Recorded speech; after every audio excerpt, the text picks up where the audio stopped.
Ndabashuje mwese inshuti z'ubuzima n'Imana yabuduhaye, mbashimira ineza n'ukuntu mwabanye natwe mu bihe byose, ukuntu mubana natwe.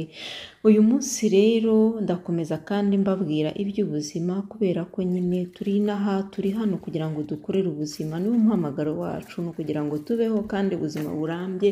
Ngiki cy'Imana iduhamagarira ni ukugira ngo tubeho nyine kandi tukabaho neza. Ntabwo ubuzima rero byizana umuntu agira icyo akora kugira ngo ubwo buzima busugire busagambe. Ni ukuvuga ngo tubufite mu ntoki zacu, Imana yarabuduhaye, nta kindi cyo kuyibaza, ni twebwe kugira ngo tubikorere kandi tuyisenge kugira ngo, kuko birimo n'amahirwe kugira ngo ubwo buzima tubutunge, birimo no kugira Imana nyine. Iyo ugize Imana irabuguha bukamererwa neza, nawe wamara kubushyikira mu maboko yawe ukabufata neza. Niyo mpamvu rero uyu munsi nabateguriye ikinyobwa cyiza, ni umutobe w'imboga, ni umutobe ufasha umutima gukora neza kandi ni umutobe ushobora gufasha kumererwa neza mu buryo bwose, no mu mutwe n'ahantu hose. Iyo mbivuga gutyo umuntu utarabigerageje ashobora kumva ari ibintu bidasanzwe, ariko ababigerageza murabizi, muzi ko bigenda neza, muzi ko bikora, muzi ko bidufitiye akamaro. Ntago natinya kubivuga ngo ntibeshye yuko uyu mutobe ukora akazi kose uretse urupfu, uretse nyine ari rwangendanye, nta kindi umutobe utakora, kubera ko tubizi, kubera ko ubuzima bwacu twabuhaye bwagiye bubitwereka kenshi na kenshi, aho tubana mu magurupe. Ababigerageje mwese muri abahamya b'ibi bintu, nyabuna nimubwire n'abandi, mutange komenti, mubahereze kugira ngo mwerekane ibyiza by'uyu mutobe, ejo bundi atazagira ucikanwa ntamenye ibyawo, kubera ko hari byinshi bitambuka byica ubuzima, hari byinshi bidafite icyo bitumarira. Abaducuruzaho ibintu byinshi cyane bidafite gahunda ni byinshi cyane, ku buryo rwose ntawe muntu warenganya atabashije kumenya ibi ngibi, kubera ko byose wumva ari kimwe, wumva ibyo bakubwiye byose ari bimwe, kubera ko buri wese aba afite inyigisho ze, buri wese aba afite ubumenyi bwe, ariko mu by'ukuri ugasanga ibikora ibifite gahunda ni bike cyane, noneho bigatuma n'abantu barangarira ibindi ntibabashe kumenya icy'ingenzi.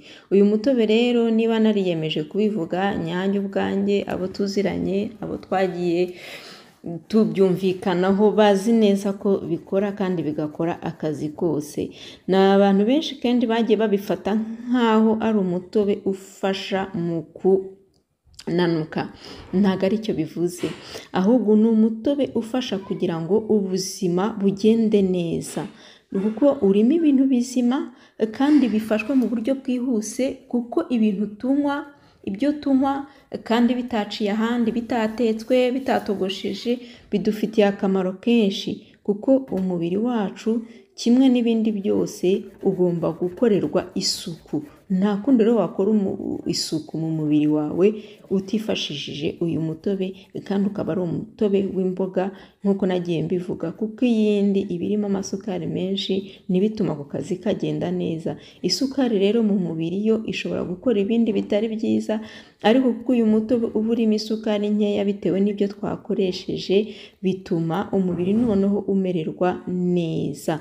Ariyo mpamvu ushishikariza abantu bose aho bava bakagera gukoresha uyu mutobe, kubera ko ufite akamaro yewe kurusha na muganga. Kandi ndabivuga kuko mbizi, kandi ndabivuga kubera ko hari n'abandi babihamya muri mwebwe bakavuga bati ibi koko nibyo, kubera ko bimaze kugerageza. Noneho abantu benshi nta bwoba ngifite bwo kubivuga, kera najyaga mbivuga nikandagira, ariko ubu ngubu rwose nta bwoba na buke bwo kuvuga ko uyu mutobe ufite akamaro. Uyu mutobe udufitiye akamaro twebwe ubwacu, ku buzima bwacu, ku bo dusangiye umuryango, ababyeyi bacu. Tugomba kugerageza igihe cyose kuwuhereza ku muntu wese ukunze, yewe niba byanashobokaga umuntu akajya abona uko abigemurira abarwayi mu bitaro, hari icyagenda, hari icyakorwa. Akenshi rero usanga abantu batabasha kuwufata uko bigomba, kubera ko niba ufashe mixer ukawukubita cyane, hari igihe bidashobora kukugirira akamaro, cyangwa kakaba gakeya cyane, kubera ko deja imboga zamaze gutuburwa kenshi. Uko bazituburwa zigenda zita akamaro bifitiye umubiri wacu. Ikindi kandi usanga imboga zatetswe zatinze mu mazi, imboga uko zigenda zitinda, uko zigenda zitekwa, zikorerwa biriya byose tuzikorera, usanga zigenda zita agaciro z'icyo byagakoze. Niyo ubyumva rero iyo umaze kuzifata mu buryo bukoretse neza, ukazoza neza, ukazironga, ukazikoramo agatobe, karya gatobe ukagafata mu gitondo nta kindi kintu ukabangikanyije nacyo, kandi ukirinda kuba warya hatarashira isaha ubunyweye, byaba byiza akaba n'amasaha 2. Aho ngaho wumva akamaro kayo. Ni byiza kandi guhinduranya umutobe, ntufate uwo wafashe mu kindi cyumweru. Uyu nguyu ufitiye akamaro umutima, ugizwe nk'uko mubireba na beterave, ikagirwa n'indimu, ukagirwa na kokombure, harimo agakurikuma kariya gadasa na tangawizi, niko bita akurikuma, gafite ibara ry'umuhondo mo imbere, noneho niho gatandukaniye na tangawizi, kakaba gafite akamaro kanini cyane kuko ari ibirwanya virusi, ni ukurwanya indwara zimeze nabi. Ni ukuvuga rero muri ibi bihe n'ibindi bihe byose bizaza, karakenewe cyane kuba umuntu yagakoresha mu mitobe yacu dukora, cyane cyane yuko kugahinga bitagoye rwose, uragataba hashira iminsi kagatangira kukuzanira undi musaruro. Ni ukuvuga ngo rero ntatinze mu magambo, ibingibi ni ukubigerageza, bigerageze urebe, uzambwira. Dufite ubuhamya bwinshi bw'uko bikora, dufite ubuhamya bwinshi bw'uko rwose abantu bari kugenda bamererwa neza. Abatarabimenya mubwira abandi, ababimenye namwe kandi mufasha abandi bose kugira ngo tube benshi babasha kurwana n'ibi bibazo, n'ibi byorezo biri kutuzaho, tube benshi bo kubasha kubikemura. Kubera ko urumva impamvu ya mbere igomba gutuma abantu bose bagomba kuba maso, ni uko ubu ngubu indwara zimaze kuba nyinshi, nta nuzi igihe bizashira, wenda bizakomeza. Kurira indege ukajya kwivuza mu mahanga ntibigikunda cyane, uretse ko nanone nabo bafite abarwayi benshi, noneho hiyongereyeho ab'ibibazo byo mu mutwe benshi.